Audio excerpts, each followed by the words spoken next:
어느 날 문득 이런 말을 하게 됩니다. 벌써 여름이야. 2025년도 반이 다 지나갔네.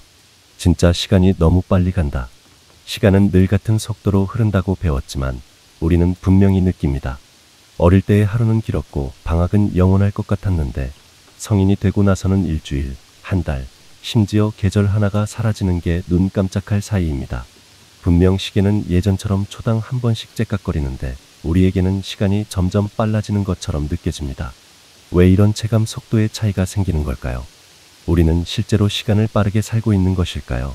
아니면 시간을 빠르게 느끼고 있는 것일까요?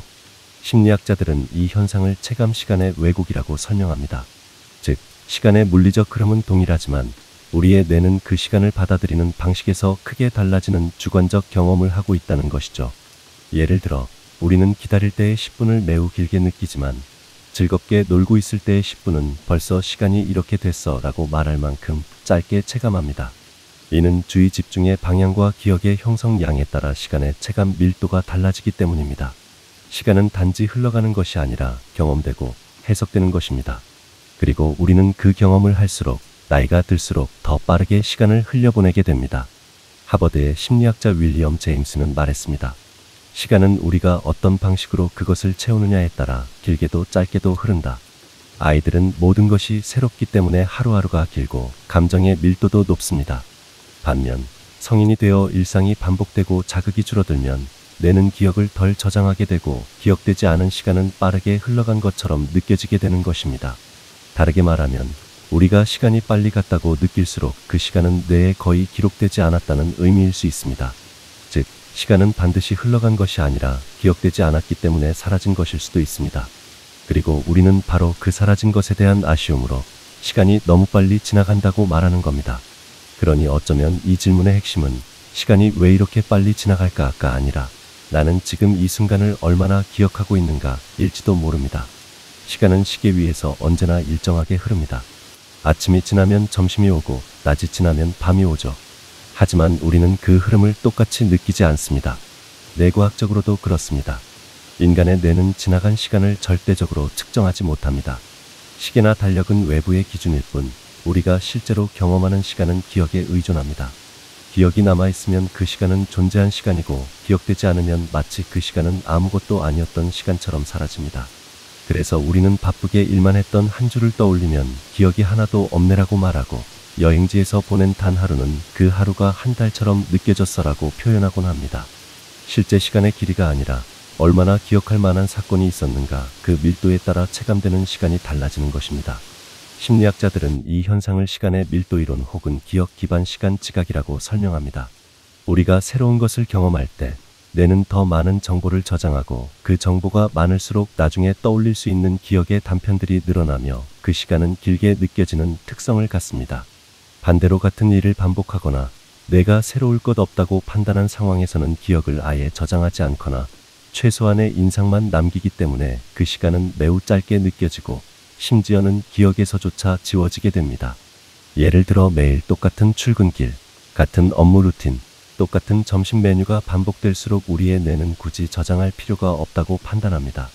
그 결과 우리는 일상 속 하루하루가 눈 깜짝할 새에 사라지는 것처럼 느끼게 되는 것이죠. 이처럼 기억은 단순한 회상의 도구가 아니라 우리가 살아있는 시간의 증거이자 흐른 시간에 의미를 부여하는 뇌의 방식입니다. 이 개념은 나이가 들수록 시간이 빠르게 느껴지는 이유를 설명하는 데도 도움을 줍니다. 어릴 적 우리는 매일매일이 새롭습니다. 첫 등교, 첫 친구, 첫 경험들로 가득한 그 시절은 뇌가 기억할 만한 일로 넘쳐났습니다.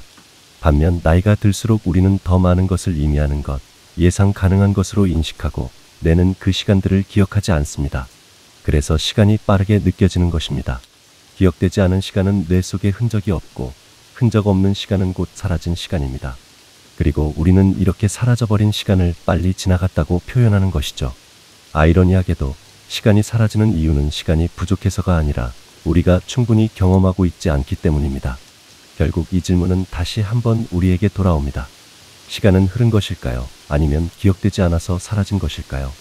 그리고 만약 우리가 지금 이 순간을 기억에 남길 만큼 깊게 살아가지 않는다면 미래의 나는 오늘 하루를 살지 않았던 것처럼 느끼게 될지도 모릅니다. 시간을 붙잡고 싶다면 더 많은 일을 하려 애쓰기보다 지금의 경험을 조금 더 의식적으로 생생하게 기억하는 쪽으로 나아가야 합니다. 어릴 땐 방학이 그렇게 길더니 요즘은 한 계절이 한 주처럼 사라져요. 이 말은 단순한 기분 탓이 아닙니다. 과학적으로도 심리학적으로도 우리는 나이가 들수록 시간이 빨라진다고 느끼는 경향을 보입니다. 그리고 그 이유는 우리가 시간 자체를 어떻게 지각하는가에 대한 두 가지 원리로 설명할 수 있습니다. 바로 생애 대비 체감 비율과 새로움의 법칙입니다. 첫 번째는 생애 시간 비율 이론입니다. 이는 우리가 경험한 시간의 길이를 상대적으로 해석한다는 이론으로, 예를 들어 5살 아이에게 1년은 전체 인생의 20%에 해당하는 엄청나게 큰 시간입니다. 하지만 50살에게 1년은 단지 2%입니다. 따라서 똑같은 1년이라도 인생의 어느 시점에서 경험하느냐에 따라 상대적 무게감이 전혀 달라지는 것이죠. 이것은 단순한 수치의 문제가 아닙니다. 뇌는 정보를 절대적 시간으로 기억하지 않고 그 시간 동안의 비중, 밀도, 강도로 기억합니다. 그러니 나이가 들수록 시간은 상대적으로 짧게, 덜 인상 깊게, 빨리 지나간 것처럼 느껴질 수밖에 없는 구조입니다. 두 번째는 새로움의 법칙, 즉 신선한 자극이 시간의 속도를 늦춘다는 원칙입니다. 어린 시절은 매일이 새롭습니다. 처음 배우는 단어, 처음 가보는 장소, 처음 만나는 사람들, 처음 듣는 소리와 냄새와 감정들로 인해 우리의 뇌는 정보의 홍수 속에서 끊임없이 기억을 형성하고 저장합니다. 이 새로운 자극은 뇌를 각성시키고 시간의 흐름을 느리게 체감하게 만듭니다. 반면 성인이 되어 생활이 루틴화되면 뇌는 더 이상 그 자극을 새롭다고 인식하지 않습니다. 아침에 일어나고 커피를 마시고 컴퓨터를 켜고 비슷한 일을 반복하며 뇌는 그 모든 하루를 압축해서 하나의 덜 중요한 덩어리로 처리하게 됩니다. 결과적으로 반복은 뇌에게는 불필요한 기록을 의미하고, 그 반복 속에 포함된 시간은 기억되지 않은 채 빠르게 사라지는 것처럼 느껴지는 것입니다. 이 두 가지 원리는 서로 맞물리며 작용합니다. 나이가 들수록 새로운 경험이 줄어들고 동시에 각 시간의 상대적 비중도 줄어듭니다. 그래서 우리는 종종 요즘은 왜 이렇게 시간이 빨라? 라는 말을 매년 더 자주 하게 되는 것이죠. 이는 단순히 바빠서 혹은 정신없이 살아서가 아니라 뇌의 정보 처리 방식이 변화하면서 발생하는 체감의 왜곡입니다. 그리고 이 흐름을 막을 방법은 생각보다 간단하지만 실천하기 어려운 일입니다. 바로 새로운 자극을 만드는 것, 익숙한 루틴 속에서 다르게 살아보는 작은 시도입니다. 같은 길을 걷더라도 다른 음악을 들으며, 점심을 먹더라도 새로운 사람과 대화하고, 주말에 한 시간을 아주 낯선 장소에서 보내는 것. 이처럼 평범한 하루 속에서도 새로움의 밀도를 높일 수 있다면 그 하루는 훨씬 더 길게, 더 생생하게 기억될 수 있습니다. 결국 시간은 많이 가는 것이 아니라 덜 느껴지는 것이고 덜 남는 것입니다. 그리고 그 원인은 우리가 나이 들었기 때문이 아니라 더 이상 새로움을 만들지 않기 때문일 수 있습니다. 그러니 시간의 속도를 늦추고 싶다면 삶의 루틴을 깰 필요는 없습니다. 그 루틴 안에서 단 하나의 감각이라도 다르게 느끼기 시작하는 것, 그 사소한 변화가 우리의 뇌에 새 자극을 주고 기억의 발자국을 다시 새기기 시작하게 만드는 것입니다. 지금까지 우리는 시간이 왜 빠르게 느껴지는가에 대해 심리학과 뇌과학의 관점에서 살펴보았습니다. 그런데 여기서 한 걸음 더 깊이 들어가 보겠습니다. 우리가 시간이라는 개념을 흐른다고 느끼는 것 자체가 과연 옳은 인식일까요? 시간은 정말 흐르고 있는 걸까요? 아니면 우리가 흐른다고 믿고 있는 것일까요?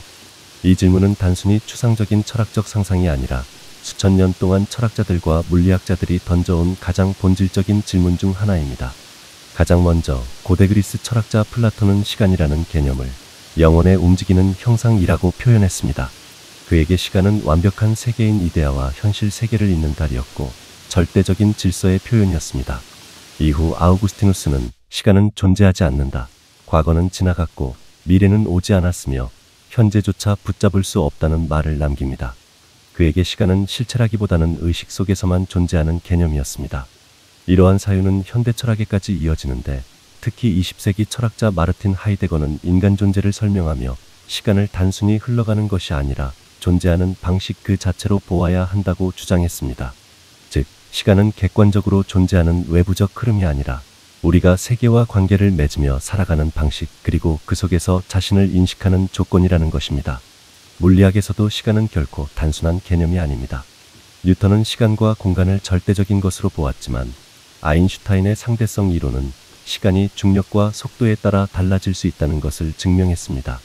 우리가 흔히 말하는 1초조차 절대적인 기준이 아니라 관측자의 입장에 따라 늘어날 수도, 줄어들 수도 있는 상대적인 것입니다. 이 말은 곧 시간이 단순히 시계처럼 흐르는 절대적인 흐름이 아니라 관계 속에서 정의되는 물리적 구조일 수도 있다는 것을 뜻하죠. 그리고 이는 우리가 경험하는 주관적인 시간과 맞물려 흐른다는 개념 자체가 의식과 관점에 따라 구성된 환상일 수 있음을 시사합니다. 그렇다면 우리가 느끼는 시간이 흐른다는 감각은 무엇일까요? 그것은 실제 시간의 흐름이 아니라 변화의 연속을 받아들이는 뇌의 방식일 수 있습니다. 변화가 생기고 기억이 쌓이며 감정이 반응하고 그 모든 과정을 우리는 시간이라는 이름으로 부르는 것일지도 모릅니다. 그리고 이 시간은 실제한다기보다는 의식의 틀 속에서만 존재하는 지도와 같습니다. 누군가는 하루를 무의미하게 흘려보내고 누군가는 같은 하루 속에서 인생을 바꾸는 경험을 합니다. 이 차이는 시간의 물리적 흐름이 아니라 시간을 대하는 태도와 인식, 그리고 그 안에 얼마나 깊은 경험을 담았는가에 따라 결정됩니다.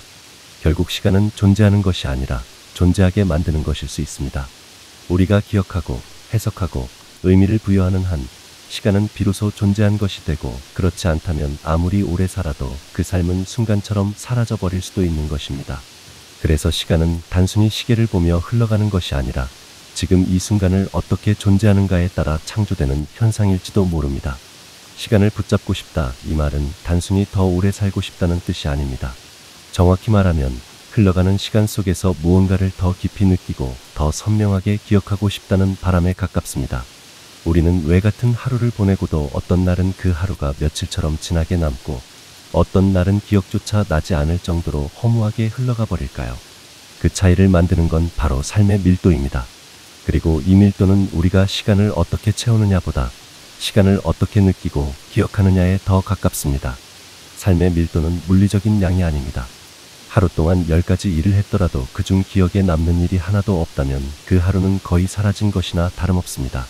반면 오직 한 가지의 경험, 예를 들어 낯선 골목을 산책하다 문득 피어난 꽃향기, 오래된 친구와의 짧은 대화, 우연히 듣게 된 음악 한 곡이 뇌와 마음에 깊은 인상을 남겼다면 그 하루는 기억될 자격이 있는 시간이 됩니다.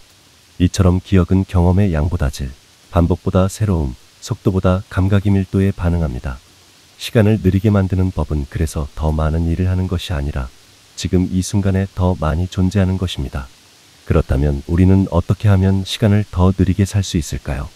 심리학자들은 이를 주의의 재배치라고 부릅니다. 우리는 너무 많은 시간을 자동조종 모드로 살아갑니다. 출근길, 식사, 대화, 휴식조차도 익숙함 속에 놓아두고 뇌는 그 순간을 특별히 주목하지 않습니다. 하지만 우리가 어떤 순간에 주의력을 집중시키고 감각을 열고 그 순간을 의식적으로 살아내면 그 시간은 더 길고 더 느리게 더 진하게 뇌에 저장됩니다. 이를 마음챙김이라 부르기도 하죠. 즉, 시간을 느리게 사는 법은 결국 주의 깊게 존재하는 법을 배우는 일입니다. 또한 기억의 기술 중 하나는 기록하기입니다. 일기를 쓰거나 사진을 찍거나 짧은 메모라도 남기는 것은 단순한 습관이 아닙니다. 그 순간을 기억할 가치가 있는 것으로 뇌에 각인시키는 행동입니다. 기록은 단순한 데이터 저장이 아니라 삶의 의미를 붙잡고자 하는 존재적 노력입니다. 그러므로 시간을 오래 느끼고 싶다면 매일의 소소한 순간들을 그냥 지나치지 말고 의식적으로 바라보고 이름 붙이고 남겨보는 것이 필요합니다. 결국 시간은 늘 우리에게 공평하게 주어지지만 그 시간을 어떻게 경험하고 기억하느냐는 철저히 개인의 선택입니다. 누군가는 1년을 살아도 아무것도 남기지 않고 누군가는 하루를 살아도 한 생애처럼 느끼게 만듭니다. 중요한 건 더 많은 시간을 사는 게 아니라 더 깊은 시간을 사는 것입니다. 지금 당신의 하루는 얼마나 기억될 수 있을까요? 시간은 흐르는 것이 아니라 우리가 채우는 것이며 그 채움의 밀도가 곧 삶의 길이이자 깊이입니다.